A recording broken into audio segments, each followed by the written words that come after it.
아멘. 요한복음 2장 13절부터 17절까지 함께 보겠습니다. 요한복음 2장 13절부터 17절까지의 말씀 우리 다 함께 읽습니다. 시작. 유대인의 유월절이 가까운지라 예수께서 예루살렘으로 올라가셨더니 성전 안에서 소와 양과 비둘기 파는 사람들과 돈 바꾸는 사람들이 앉아 있는 것을 보시고 노끈으로 채찍을 만드사 양이나 소를 다 성전에서 내쫓으시고 돈 바꾸는 사람들의 손을 쏟으시며 상을 엎으시고 비둘기 파는 사람들에게 이르시되 이것을 여기서 가져가라. 내 아버지의 집으로 장사하는 집을 만들지 말라 하시니 제자들이 성경 말씀에 주의 전을 사모하는 열심이 나를 삼키리라 한 것을 기억하더라. 아멘. 요한복음 7번째 시간 거룩한 열정, 거룩한 열정이라는 제목으로 하나님의 말씀 전하겠습니다. 우리 SNS 찬양팀이 워낙 열정이 뜨겁잖아요. 네, 아멘이 생각보다 작아요. 다시 한번 우리 SNS가 열정이 뭐 엄청나게 폭발적이잖아요. 네. 사실 제가 항상 그 윗옷을 입고 말씀을 전하거든요. 오늘도 제가 코트까지 2개를 입고 왔는데 다 벗고 있어가지고 제가 좀 코드를 맞춰야 될 것 같아서 그래서 어쩔 수 없이 벗고 나왔는데요. 예수님이 좀 다른 모습을 보이시죠? 보통 우리 마태마가 누가복음에 보시면 십자가를 지시기 직전에 예루살렘에 이제 마지막에 올라가셨을 때 그때 성전을 깨끗하게 하는 사건이 있거든요. 근데 요한복음은 의도적으로 의미적인 배열을 한 겁니다. 그러니까 시간대별로 이렇게 사건을 배열한 게 아니라 의미적인 배열을 한 거예요. 맨 처음에는 가나의 혼인잔치에서 물을 포도주로 바꿔주셨습니다. 곧 예수님과 함께하는 하나님 나라의 잔치가 시작됐습니다. 그럼 그 하나님 나라를 어떻게 이루어야 합니까? 예수님께서 성전을 깨끗하게 하셨습니다. 그런데 사실 이걸 성전 청결이라고 하지만 다른 의미로 보면 성전 척결입니다. 왜냐하면 성전의 종교 지도자들이 시장을 성전 안으로 가져 들어왔습니다. 성전 안에는 그 안에서 생활하는 많은 종교인들이 있었습니다. 레위인을 포함해서요. 그들이 이윤 추구를 하는 것이죠. 먼 데서부터 제사를 드리러 오는 사람들에게 재물을 파는 거예요. 또 돈을 성전 세를 내기 위해 세겔로 바꿔주는 환전을 하면서 환전 차익 남기게 되는 것이죠. 이 장사가 되는 겁니다. 종교가 사업이 되는 거죠. 그 안에 기득권자들이 있습니다. 똑똑한 사람들이 하나님의 말씀을 잘 아는 사람들. 겉으로 볼 때는 굉장히 거룩해 보입니다. 하나님의 영광을 위해 예배를 드리기 위해 하는 것 같습니다. 뒤에서는 잘 먹고 잘 살기 위해 거룩을 팔아서 자기의 배를 채우고 있는 것이죠. 예수님 그거를 알고 계셨습니다. 평소와 너무 다른 모습입니다. 정말 사랑의 주님. 나병 환자 그 손을 만져주시는 분. 가늠하다 현장에서 잡힌 여인이 왔을 때 둘러선 남자들이 돌 하나씩 다 들고 던지려고 할 때 법대로 하면 죽여야 된다라고. 당신은 어떻게 할 거냐고. 돌로 쳐라. 너희들 중에 죄 없는 자가 먼저 쳐라. 죄 없는 자가 어디 있겠어요. 하나하나 돌 다 놓고 남자들 떠나고 그 여인과 함께 남았을 때 나도 너를 정죄하지 않는다. 가서 다시는 죄를 범하지 마라. 이렇게 용서하시는 주님, 사랑의 주님. 늘 부드러울 것 같고 제가 좀 부드러워 보이죠? 주님 닮고 싶어요. 근데 주님 그런 모습만 있는 게 아니에요. 예수님은 사랑과 공의의 하나님입니다. 다 용서해줘요. 품어줘요. 다시 기회를 줍니다. 하지만 성전을, 하나님의 집을 모독하면 가차없이 깨버립니다. 이건 하나님을 모독하는 거기 때문에 대충 처리할 수 있는 문제가 아니란 말이에요. 이 본문을 아시는 많은 분들이 나도 그렇게 해야겠다. 불의를 보면 난 참을 수가 없어. 그러면 예수님처럼 쫓아버린 그 사람을 위해 십자가에 못 박혀 죽을 수 있어야 합니다.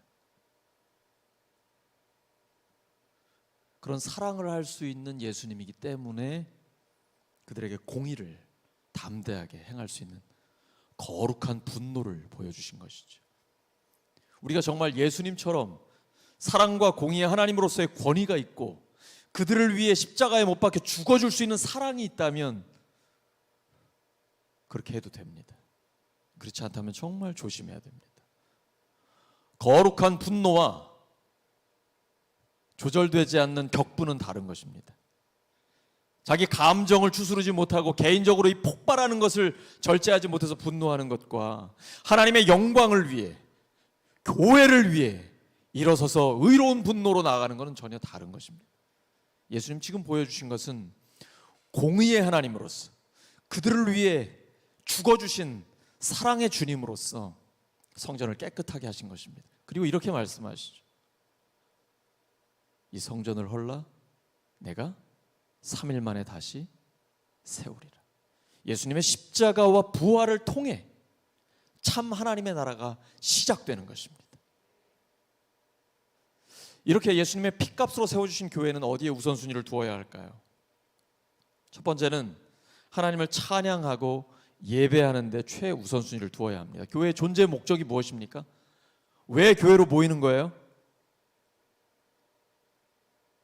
영혼을 구원하여 제자 삼고 그리고 하나님이 찾으시는 예배자를 세우는 거예요. 우리 찬양하는 사람을 하나님 앞에 세우는 거예요. 그리고 하나님 나라의 아름다움을 드러내는 겁니다. 우리 함께 찬양하면 너무 행복하죠. 제가 오늘 찬양팀 우리 인도자님한테 특별히 부탁했어요. SNS랑 함께 찬양을 하다 보면 제가 막 찬양 속에 푹 빠지다 보니까 언제 축도를 해야 되는지 잊어버려요 자꾸. 저 알 수 있게 좀 해달라고 부탁 좀 했어요. 마음의 준비 좀 하게. 벌써 끝났구나. 이런 아쉬움 속에 축도할 수 있도록. 이게 하나님이 원하시는 겁니다. 주님이 우리를 위해 피를 흘리시고 목숨을 내어주신 데는 목적이 있어요. 더 많은 영혼들을 구원해서 제자 삼으라는 겁니다. 부활하신 주님이 승천하시기 직전에 마가복음 16장에 말씀하시죠. 너희는 온 천하에 다니며 만민에게 복음을 전파하라. 우리 복음 전하고 있습니까? 있습니다. 우리의 찬양과 이 복음이 전 세계로 유튜브를 통해 나갑니다. 별로 안 놀라네요. 여러분, 이 유튜브라는 게 우리한테 엄청난 도구입니다. 사도 바울은 2000년 전에 세계 선교를 위해 쓰임 받은 사람입니다. 어떻게 해요? 로마가 막강한 군사력을 가지고 모든 길이 로마로 통할 때, 또 지중해 주변의 세계를 제패했을 때 그들의 언어가 헬라어 아닙니까? 바울은 준비된 사람이었습니다. 히브리어와 헬라어에 능통한 사람입니다. 그리고 로마가 닦아놓은 그 군사 길을 통해 당시 지중해 주변을 다 돌아다니면서 예수 그리스도의 죽으심과 부활의 복음을 전하여 수많은 영혼들을 구원했습니다. 우리 마찬가지입니다. 하나님 우리에게 주신 은사, 찬양의 은사, 각자에게 주신 다 재능들이 따로 있습니다. 성령께서 주신 재능이 한 사람 한 사람에게 다 있습니다. 그 재능을 가지고, 은사를 가지고 하나님 앞에 쓰임 받을 때 만민에게 나아가 온 천하의 복음을 전파하라는 그 말씀에 순종할 때 하나님이 역사하십니다. 바로 그 다음 말씀해 보시면 제자들이 나가 두루 복음을 전할 때 주께서 함께 역사하사라고 기록되어 있습니다. 순종하면 하나님이 역사하십니다. 되겠어, 내가 뭘 할 수 있겠어. 안 하면 역사 안 하십니다. 근데 모여서 하나님을 찬양하고 단 한 사람에게라도 주의 복음을 전하면 하나님이 역사하기 시작합니다. 그 한 사람이 바울이 될 수 있습니다. 그 한 사람이 모세가 될 수 있어요. 그 한 사람이 마틴 루터가 될 수 있습니다. 그 한 사람이 서영준이 될 수 있는 거예요. 한 사람을 우습게 여기면 안 됩니다. 그 한 사람이 놀라운 하나님의 역사를 이룰 수가 있는 것입니다. 예수님 그걸 아시기 때문에 이 교회의 거룩함을 지키기 위해서 노끈을 들어 채찍을 치고, 채찍으로 만들어 치고, 비둘기 그 통 들고 나가라라고 다 상을 뒤엎어버린 거예요. 거룩한 분노, 성전을 깨끗하게 하십니다. 그렇게 하면 예수님이 박수 받을까요? 종교 기득권자는 그때부터 예수님 죽이려고 합니다. 알고 계셨어요. 예수님 다 알고 계셨어요. 그런데도 하시는 겁니다. 자신에게 불이익이 온다는 걸 알아요. 내 생명이 위태롭다라는 걸 알아요. 그럼에도 불구하고 하나님의 나라를 위해, 교회를 위해, 성전을 거룩하게 하기 위해서는 담대하게 선포하시는 겁니다. 행동하는 그리스도인. 믿음은 반드시 순종하게 되어 있습니다. 나 믿는다고 말하면서 순종하지 않은 건 믿는 게 아니에요. 믿음은 반드시 순종으로 나아갑니다. 주님이 주여 주여 하는 자마다 다 천국에 들어올 수 있는 게 아니다. 오직 하나님의 뜻대로 행하는 자라야 들어갈 수 있다. 주님, 저 주의 이름으로 선지자 노릇했습니다. 하나님 말씀 전했어요. 저 주의 이름으로 기적도 행했습니다. 너 누구니? 불법을 행하는 자들아. 불법, 헬라어로 보면 무법이에요. 무법자 알죠? 황야의 무법자. 총 딱 들고 황야의 무법자. 지 마음대로 막 쏘죠. 법이 없어요. 지가 법이에요. 내 뜻대로 내 마음대로 사는 겁니다. 하나님 뜻 관계없어요. 이름만 하나님의 이름을 빌립니다. 말씀을 전한다고 하면서 거룩의 이름으로 자기 배만 채우는 거죠. 사람들에게 인기만 누리는 것이죠. 똑같은 겁니다. 이름만 종교적인 이름을 가진 것이지. 명예, 돈, 쾌락, 인기. 예수님이 광야에서 사탄에게 유혹받았던 것들 그대로 다 넘어가 하고 있는 것입니다. 예수님 그걸 다 깨버린 거예요. 그리고 예수님이 성전이라고. 이 성전 다 헐어버려라. 내가 다시 세우겠다. 예수님이 성전이라고 다시 말씀해 주시는 것입니다. 시편 69편 9절입니다. 시작. 주님의 집에 쏟은 내 열정이 내 안에서 불처럼 타고 있습니다. 그러나 주님을 모욕하는 자들의 모욕이 나에게로 쏟아집니다. 예수님 알고 계셨어요. 모욕이 쏟아질 걸 알고 계셨어요. 그러나 그 불타는 열정 주님 갖고 계신 거거든요. 거룩한 분. 예수님께서는 요한복음 2장 19절에 이렇게 말씀하십니다. 시작. 예수께서 대답하여 이르시되 너희가 이 성전을 헐라 내가 사흘 동안에 일으키리라. 예수님이 성전입니다. 예수님의 마음이 성전입니다. 하나님의 영광을 위해선 내가 손해볼 걸 알면서도 담대하게 하나님의 말씀을 선포하고 그 말씀대로 순종하는 것입니다. 결단하는 것입니다. 이 마음을 품은 사람이 하나님의 성전입니다. 이제는 우리가 하나님의 성전입니다. 고린도전서 3장 16절입니다. 시작. 너희는 너희가 하나님의 성전인 것과 하나님의 성령이 너희 안에 계시는 것을 알지 못하느냐. 아멘. 이제 우리가 하나님의 성전입니다. 오늘 우리가 찬양한 것처럼 교회여 일어나라. 그 교회가 누굴까요? 바로 나예요. 우리예요. 교회는 에클레시아라는 헬라어입니다. 세상에서 불러내요. 거룩하게 하나님의 백성으로 만들어 모아놓은 사람들입니다. 우리 교회 당 굉장히 예쁘죠? 이건 교회 당입니다. 교회는 여러분입니다. 바로 우리입니다.